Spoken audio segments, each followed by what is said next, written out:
Rights to interpreters. Under anti-discrimination and human rights law, a person who is deaf or hard of hearing cannot be treated less favourably than a person who is not deaf or hard of hearing in key areas of public life, such as at school, at work, and dealing with government departments and agencies. For people who communicate in Auslan, an interpreter is often needed to make sure they are not treated less favourably.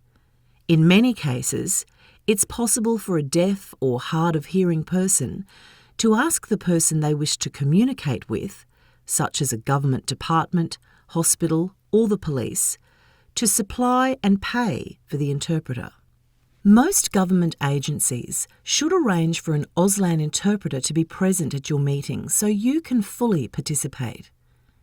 This includes Legal Aid Queensland, the police, the Department of Child Safety, state schools, and public hospitals.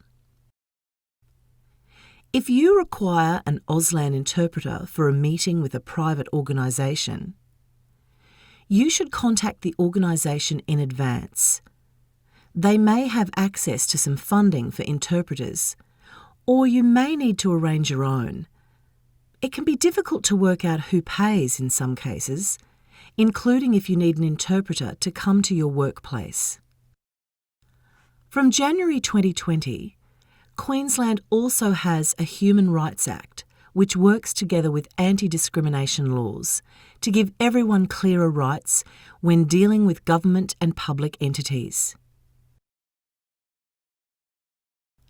This can also help with getting easier access to interpreters at places like hospitals and schools.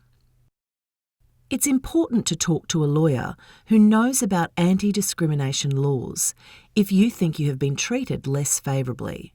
They will talk to you about the areas of public life that are covered by anti-discrimination law and how the law applies to you.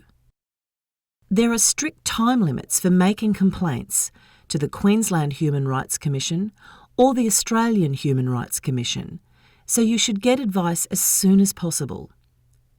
The lawyer will also be able to help you to decide which option is best for you. Austin is deaf and communicates in Auslan. Austin fell and hurt his leg.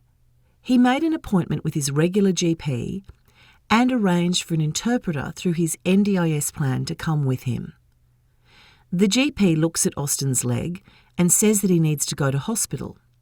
She writes a referral for him, which includes that he needs an Auslan interpreter.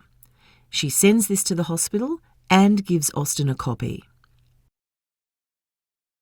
When Austin arrives at the hospital, the staff write a note explaining that they cannot get an interpreter at this time, but that they want to run some medical tests. Austin is confused and knows that he has a right to request an interpreter and that access to health services without discrimination is a human right. So he asks to wait until an interpreter is available. Because this is a public hospital, the hospital must arrange for an interpreter to come as soon as possible, without charge to Austin.